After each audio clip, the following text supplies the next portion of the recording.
극동방송과 함께하는 성경 읽기 프로젝트 성경 읽어지네. 이 시간 생터 성경사역원 성경 읽어지네 전문 강사이신 하만 우리교회 배명옥 사모와 함께합니다.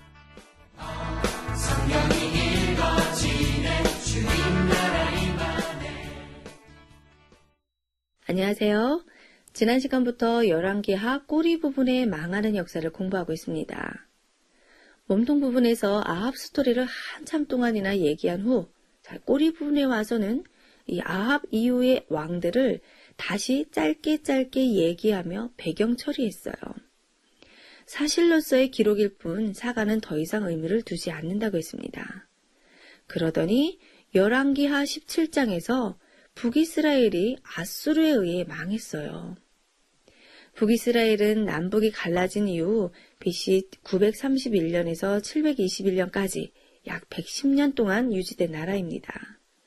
그런데 이 짧은 기간 동안에 9번이나 쿠데타가 일어나 왕조가 바뀌며 19명의 왕들이 있었어요. 남북으로 갈라진 이후 여로보암이 북이스라엘을 시작했고 그 아들 나답이 그 이후 왕을 계승했지만 바하사가 반란을 일으켰고 아들 엘라가 이어 왕이 됩니다.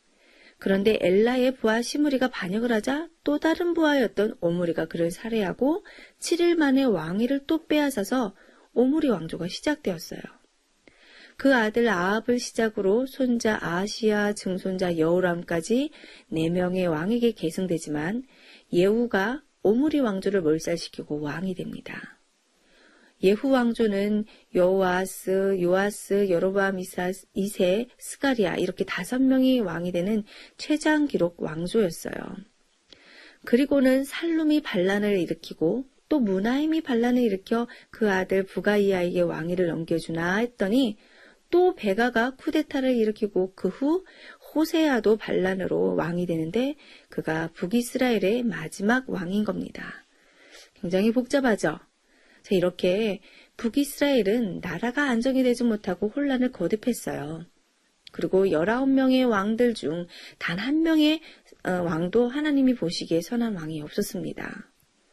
그러니 하나님은 이 나라를 하나님의 나라라고 남겨두실 수가 없으셨던 거예요. 계속 반란을 거듭하다가 나라가 결국 약해지고 아수르가 쳐들어와 망하게 된 것입니다. 그런데 북이스라엘이 이 아수르라고 하는 나라에 망한다는 사실을 심상치 않게 여겨야 한다고 했어요. 북이스라엘이 아수르에게 멸망하는 이 시점부터는 세계 역사에 기류변화가 일어나고 있음을 알아야 하는데요. 자, 아수르는 어떤 나라인가? 티그리스강과 유프라데스강 사이에 위치한 나라입니다. 즉 메소포타미아 지역 일대를 지배하고 있던 나라예요. 메소포타미아 지역을 통일한 제국입니다. 이곳은 하나님을 거부한 초기 인류가 만들어낸 메소포타미아 문명의 중심으로 가인계열 사람들의 문명을 이어받은 힘 있는 나라입니다. 창세기 11장에서는 세상 나라의 대표가 바벨론 제국이었는데 북이스라엘이 망하는 이 시점에서는 아수르가 세상 나라의 대표로 자리에 앉아 있었고 이 아수르가 북이스라엘을 먹은 거예요. 그런데 이스라엘 먹고 끝나는 것이 아니라 아수르의 진짜 목표는 이스라엘 저 아래 위치한 애굽이었습니다. 그러니까 북이스라엘은 그 과정 중에 먹힌 거예요. 단순히 힘센 이웃나라에 망한 것이 아니라 당시 세계 역사 기류 속에서 일어난 것이라는 거죠. 이렇게 북방의 이스라엘이 아수르에게 망하게 되는 이야기가 열왕기하 17장입니다. 자, 성경을 열어 확인하겠습니다. 17장을 열어보면 어느 왕이 있죠? 북이스라엘의 마지막 왕 호세아입니다. 이 호세아 왕 때에 오면 여로보암 2세 때 가졌던 영화에 비해 나라가 쪼그라져 있었어요. 아수르가 북방 갈릴리와 요단 동편을 이미 점령했기 때문이에요. 이에 호세아 왕이 아수르에 대항하여 반란을 기도하는데요. 이때 아수르는 살마네셀 5세가 왕위를 이어받는 시점이어서 호세아가 당시 힘이 없었던 애국과 손을 잡고는 아수르의 조공을 못 바치겠다고 큰소리 친 거죠. 그러자 BC 724년에 살마네스 호세가 이스라엘로 왔고 그제서야 겁이 난 호세아는 그동안 밀린 곡물들을 챙겨가지고 마중을 나갔지만 이 살마네스는 에셀은 호세아를 포로로 잡았고 수도 사마리아는 포위됩니다. 3년 동안 사마리아는 강력히 저항했지만 결국 BC 721년에 무너졌어요. 그리하여 이스라엘의 주권이 아수르에게 넘어갔고 아수르는 이스라엘에 총독을 파견했습니다. 정복 국가들이 늘 하는 일이죠. 그리고 많은 사람들이 아수르의 포로로 잡혀가기도 했지만 남아있기도 했는데요. 아수르는 식민 정책으로 그 주변의 여러 나라를 정복해서 잡아온 다른 나라 포로들을 북이스라엘에 이민시켰어요. 열왕기하 17장 24절에 보면 그 사람들은 구다, 아와, 하맛, 스발와임 등에서 왔다고 해요. 그러니까 이들은 상류층 외국인이었던 걸로 보이는데 이 인구 혼합 정책은 종속된 백성들이 반란을 일으킬 수 없도록 하자는 것이었어요.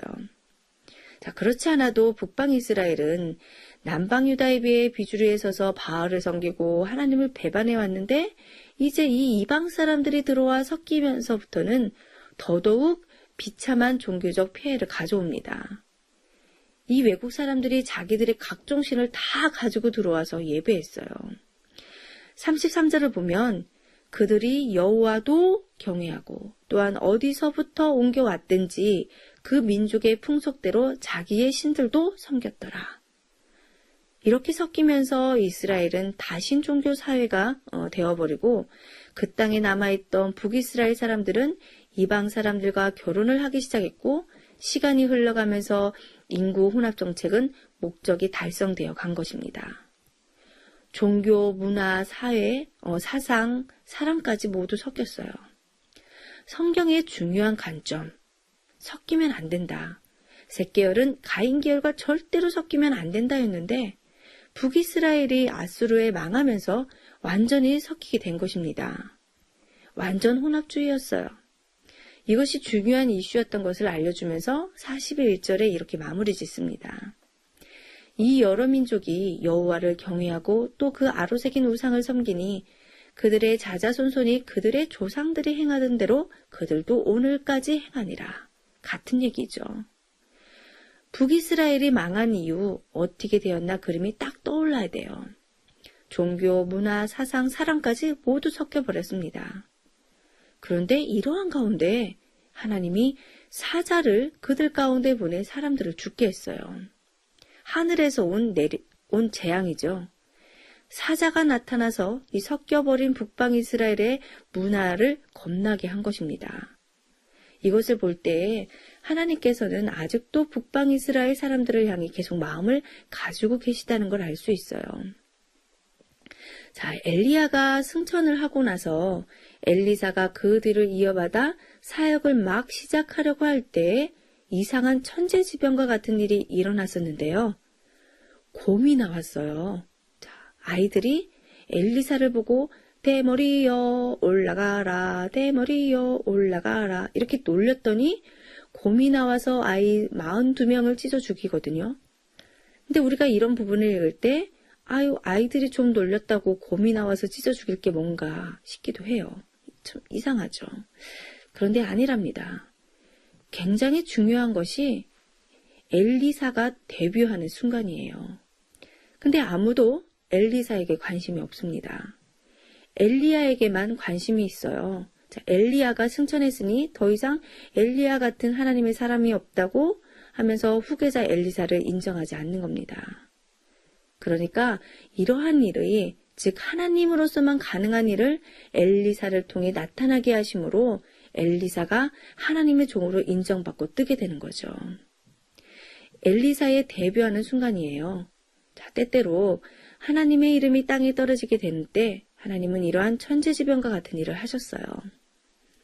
그러니까 북방 이스라엘이 망한 이후에도 피가 섞였어도 여전히 그들을 향해 마음을 두시고 계시다는 것을 우리는 여기서 알 수 있는 겁니다. 자, 그 이후 이렇게 이방인과 피 섞인 북방 이스라엘 사람들을 성경은 사마리아 사람들이라고 명명하게 되는데요. 개인이 아닌 공동체를 의미하는 것으로 혼혈이 되면서 후손들은 신약에 이르러서 사마리아인이라는 이름으로 불려지게 됩니다.